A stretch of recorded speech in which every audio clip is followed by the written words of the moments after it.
Käyväpä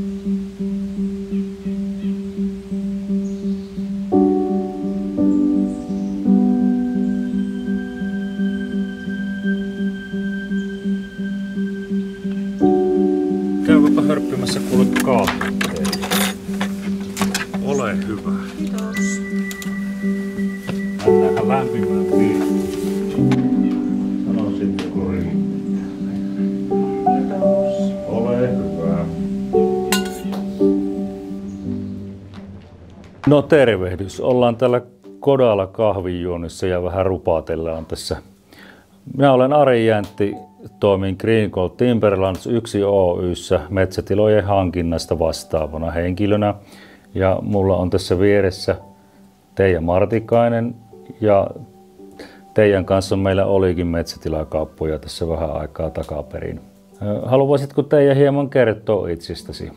Joo, kiitos. Kiitos Ari. Ja tosiaan meillä oli tuossa jokin aika sitten Heinävedellä myynnissä metsätila ja ennen kuin päädyimme ylipäätään myymään omaa metsää, niin täytyy kuolinpesän osakkaiden eli äitini ja siskoni kanssa sopia siitä, että tila laitetaan myyntiin. Juttuhan on niin, että ei meillä ole sitä ammattitaitoa, sitä osaamista, sitä asiantuntijuutta hoitaa metsää, myydä sitä ja sen jälkeen sitten hoitaa kaikkien lakien ja asetusten mukaisesti. Ja se tietohan on teillä tietenkin ja se asiantuntijuus. Ja sitähän minä sain siinä matkan varrella jo teiltä tietää erilaisia asioita, että mitä metsän hoitaminen tarkoittaa. Ei se ole ainoastaan se, että pistetään puut pinoon ja kuljetetaan rekalla jonnekin, ei, vai kuinka? Ei todellakaan, että olette minun mielestä aika fiksulla ja järkevällä tulokulmalla lähestynyt tätä asiaa, että kun metsä kuitenkin se on omaisuuden laji ja se vaatii hoitoa ja huolenpitoa. Kyllä. Ja tietynlaisen ammattitaidon ja ajan sitten hoitaa niitä asioita. Se, minkä takia valitsimme sitten tarjousten jälkeen teidän firman ostajaksi, niin siinä oli oikeastaan aika monia asioita. Joo.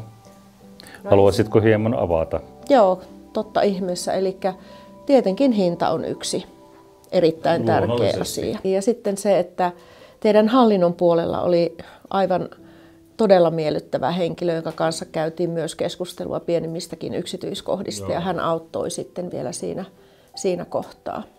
Ja minun mielestä tällä hetkellä ja jo pitkään erilaiset ympäristöarvot, kestävä kehitys on ollut yksi tukijalka koko tällaiselle kaupalle. Ja mun mielestä kaikki se informaatio, mitä sain teidän puolelta, niin vahvisti sitä, että olette vastuullinen metsänhoitaja. Kyllä, me hoidamme metsiämme pitkäjänteisellä tavalla. Pidämme ne hyvässä tuottokunnossa ja tietenkin huomioimme luonto- ja monikäyttöarvot. Ja meidän metsät kuuluvat PEFC-sertifikaatin piiriin. Ja hei, totta kai unohtui yksi tärkeä juttu, eli teidän yrityksestä tehtiin maastotarkastus. Joo. Ja sekin sujui vallan mainiosti, eli kaikista sovituista aikatauluista pidettiin kiinni ja maastotarkastus tehtiin mielestäni hyvin ja siitä tosiaan tiedotettiin minulle ja informoitiin, että mitä havaintoja siellä tehtiin ja jotka sitten taas kerroin läheisilleni eteenpäin.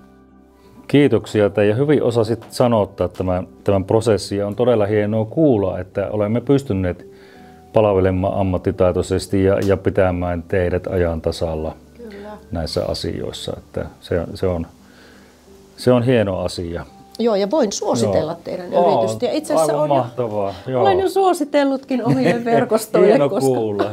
Koska mulla kuitenkin, vaikka kaupunkilaisnainen olen tällä hetkellä ja ollut pitkään, mutta että omia verkostoja on sellaisia, joissa on maanomistajia, niin olen kertonut heille teidän yrityksestä. Mahtavaa.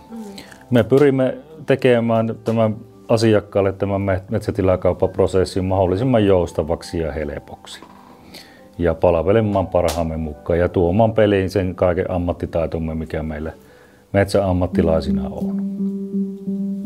Kiitoksia. Kiitos.